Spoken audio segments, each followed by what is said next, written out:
Hello all welcome to ఛాయాలోకం. Mass Jathara cinema ఇప్పుడే చూసి వచ్చాను భయ్య. సినిమా చూసినాక నా ఎక్స్పీరియన్స్ మాత్రం నిజంగా ఒక జాతరకు అటెండ్ అయిన ఫీలింగే కలిగింది. మన రవణ ఈ సినిమాకి ఏమంటూ మాస్ జాతర అనే టైటిల్ పెట్టాడో అది మాత్రం కరెక్ట్ గా యాప్ట్ భయ్య. సినిమా అంతా కూడా పూనకాలే, హైలీ ఎనర్జీనిచ్చే పాటలు, మాసీ మూమెంట్స్ ఉండే ఫైట్స్, సినిమా అంతా కూడా ఫుల్ ప్యాక్డ్ కమర్షియల్ ఎంటర్టైనర్ భయ్య. డైలాగ్స్ దగ్గర నుంచి కథలో వచ్చే చిన్న చిన్న ట్విస్ట్ల దగ్గర నుంచి అన్ని కూడా ఒక మాస్ సినిమాకి సంబంధించిన సెట్ పీసెస్ అవన్నీ కూడా ఎక్సలెంట్ గా వర్కౌట్ అయ్యాయి ఈ సినిమాలో. ఇక సినిమా గురించి కొంచెం డీటెయిల్ గా మాట్లాడుకునే ముందు మీరు గనక మన ఛానల్ ని సబ్స్క్రైబ్ చేసుకోకపోతే వెంటనే సబ్స్క్రైబ్ చేసుకొని పక్కన ఉన్న బెల్ ఐకాన్ ని కూడా నొక్కేయండి. ఇక సినిమా డీటెయిల్ రివ్యూలోకి వెళ్తే ముందుగా కథ విషయానికి వస్తే, అడవివరం అనే ఊర్లో శివుడు అనే విలన్ గంజాయి స్మగ్లింగ్ ని చేస్తూ ఉంటాడు. ఇక అదే ఊర్లో ఉండే రైల్వే స్టేషన్ కి రైల్వే పోలీస్ గా మన హీరో వెళ్తాడు. ఇక ఆ తర్వాత గంజాయి స్మగ్లింగ్ చేయడానికి ట్రై చేసిన ఆ ముఠాకి ఈ పోలీస్ ఆఫీసర్ కి మధ్య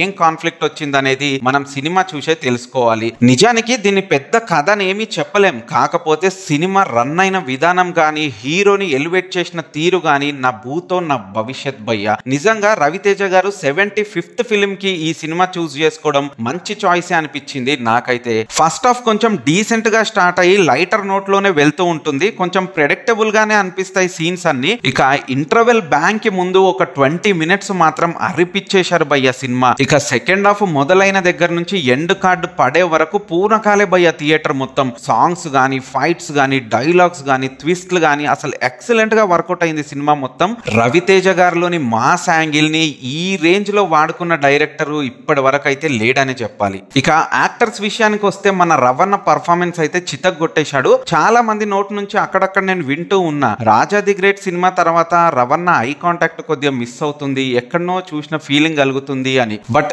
ఈ సినిమాలో మాత్రం అలా ఏమనిపించదు. ఆయన పర్ఫార్మెన్స్ చాలా పవర్ఫుల్ గా ఉంది భయ్య. అండ్ సాంగ్స్ లో కూడా హైలీ ఎనర్జెటిక్ డాన్స్ అయితే పర్ఫార్మ్ చేశాడు. ఇక ఆయన స్టైల్ ఆఫ్ కామెడీ అంటారా, అది ఎలాగో సినిమాలో ఉంది, అది మనకు బోనస్ అన్నమాట. ఇక శ్రీలీల విషయానికి వస్తే తను ఉన్నంత వరకు అయితే చాలా బాగా పర్ఫార్మ్ చేసింది. అయితే తను ప్రీవియస్ సాంగ్స్ లో చేసినంత డాన్స్ అయితే ఈ సినిమా సాంగ్స్ లో చేయలేదు, బట్ ఎనర్జెటిక్ గానే చేసింది. అయితే కమర్షియల్ సినిమాల్లో ఉండే రొటీన్ హీరోయిన్ లాగా కాకుండా ఈ అమ్మాయి కూడా చిన్న బ్యాక్ స్టోరీ ఉంది, అది కొంచెం ఇంట్రెస్టింగ్ గా అనిపించింది. ఇక నెక్స్ట్ మాట్లాడుకోవాల్సింది మన నటకిరీటి రాజేంద్ర ప్రసాద్ గారి గురించి. ఈయన ప్రీ రిలీజ్ ఈవెంట్ లో మాట్లాడినప్పుడు ఆ నార్మలేలే, ప్రతి సినిమాకి ఇలాగే మాట్లాడతారు కదా అనుకున్నా. బట్ ఈ సినిమాలో ఈయన చేసిన క్యారెక్టర్ మాత్రం ఎవర్ గ్రీన్ భయ్య. లిటరల్లీ సెకండ్ హాఫ్ లో ఒక పోర్షన్ ఉంటుంది, అది మాత్రం అసలు హైలైట్ ఈ సినిమాకి. ఇక నవీన్ చంద్ర ఈ సినిమాలో విలన్ గా పీక్ పర్ఫార్మెన్స్ ని చూపించాడు భయ్య. సినిమా చూసే ముందు నుంచి కూడా నేను ఈ క్యారెక్టర్ మీద కాస్త ఎక్స్పెక్టేషన్ పెట్టుకున్నా. అంటే మూవీ టీం అంతా కూడా ఈ క్యారెక్టర్ గురించి బాగా మాట్లాడారు కాబట్టి. అయితే మనోడి ఇంట్రడక్షన్ చూసినప్పుడు అబ్బే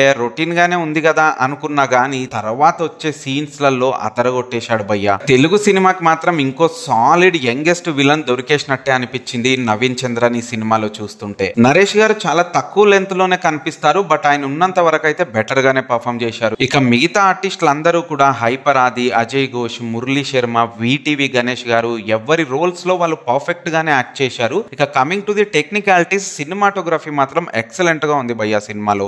విధు అయ్యన్న ఈ సినిమాకి సినిమాటోగ్రాఫర్ గా వర్క్ చేశారు. ఈయన వర్క్ మాత్రం సూపర్ గా అనిపించింది. ఎక్స్పెషల్ గా యాక్షన్ సీక్వెన్స్ లో చేసిన కమర్షియల్ లైటింగ్ అయితే ఓల్డ్ ఫార్మాట్ లో కాకుండా కొంచెం ఫ్రెష్ ఫార్మాట్ లో అనిపించింది. ఇక నవీన్ నోల్ ఎడిటింగ్ కూడా సూపర్, చాలా ఫాస్ట్ కట్స్ తోటి సినిమా అయితే వెళ్ళిపోతుంది. To be fact cinema run time కూడా చాలా తక్కువగానే ఉంది. ఇక మ్యూజిక్ బై భీమ్ సిజ్రేలియో. సినిమాలో 3 పాటల్ని మాత్రం చింపి అవతల వదిలేశాడు భయ్య. లిటరల్లీ చెప్పాలంటే సీట్ లో ఒక్కరు కూడా కూర్చోలేదు, అందరూ స్క్రీన్ మీదకి ఎక్కి డాన్స్ చేస్తున్నారు ఆ పాటలు వచ్చినంతసేపు. బీజిఎం ని కూడా మనోడు పర్వాలేదు బాగానే మేనేజ్ చేశాడు, కాకపోతే ఎక్కువగా శ్లోకాల్ని వాడుతూ బీజిఎం ని జనరేట్ చేశాడు. అది ఎక్కడో చిన్న డిస్టర్బెన్స్ అనిపించింది. బట్ రెగ్యులర్ కమర్షియల్ సినిమాకు ఉండాల్సిన బీజిఎం ని మాత్రం పర్ఫెక్ట్ గా అందించాడు. ప్రొడక్షన్ డిజైనింగ్ కూడా డీసెంట్ ఉండింది. సినిమా అంతా కూడా ఎక్కువగా రైల్వే స్టేషన్ లోనే జరుగుతుంది, అది చాలా రియలిస్టిక్ గా అనిపించింది. ఇక సినిమా ఫైట్ మాస్టర్స్ గురించి కూడా స్పెషల్ గా మాట్లాడుకోవాలి భయ్య. సినిమాలో ఫైట్స్ అన్ని కూడా ఎక్సలెంట్ గా వర్కౌట్ అయ్యాయి. వెంకట్ అండ్ పృథ్వీ మాస్టర్ ఈ సినిమాకి యాక్షన్ కొరియోగ్రఫీని అయితే చేశారు. ఎస్పెషల్ గా లేడీస్ ముసలైన ఉన్న ఒక గ్యాంగ్ ఉంటుంది, ఆ గ్యాంగ్ చేసిన ఫైట్స్ మాత్రం ఎక్సలెంట్ గా ఉన్నాయి భయ్య. యాక్షన్ కొరియోగ్రాఫర్స్ మాత్రం ఈ సినిమాలో done a great great great job అని చెప్తాను నేను. ఈ సినిమాలో డైలాగ్స్ కూడా చాలా బాగున్నాయి. ఎక్స్పెషల్ గా పంచ్ డైలాగ్స్ అయితే సూపర్ గా వర్కౌట్ అయ్యాయి. నందు అనేటైన ఈ సినిమాకి డైలాగ్ రైటర్ గా వర్క్ చేశారు. ఇక సితారా ఎంటర్టైన్మెంట్ ప్రొడక్షన్ వాల్యూస్ అయితే టూ గుడ్ ఉన్నాయి. అండ్ మన నాగవంశి వంశీ అన్న గురించి కూడా మాట్లాడుకోవాలి కదా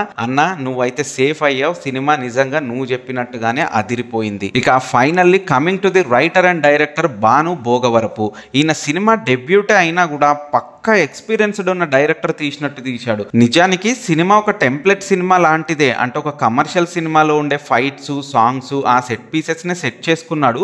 కాకపోతే వాటిని కూడా కొంచెం ట్రెండ్లీగా తీసుకురావడానికి మాత్రం మాక్సిమం ట్రై చేశాడు. అవి సాలిడ్ గా వర్క్ అయ్యాయి కూడా. Literally routine commercial entertainer cinema అన్న ఫీలింగ్ అయితే మాస్ జాతర ఇవ్వదు. అయితే నేను సినిమా చూసిన థియేటర్ కే డైరెక్టర్ కూడా వచ్చారు. అయితే నేను సినిమా అయిపోయినాక ఆయన కలిసి అప్రిషియేట్ చేద్దాం అనుకున్నాను. బట్ జనాల హడావిడిని చూసి ఆయన ముందే వెళ్ళిపోయినట్టున్నారు. బట్ నేను అప్పుడు చెప్పాలనుకున్న మాట ఏంటో ఇప్పుడే చెప్తాను.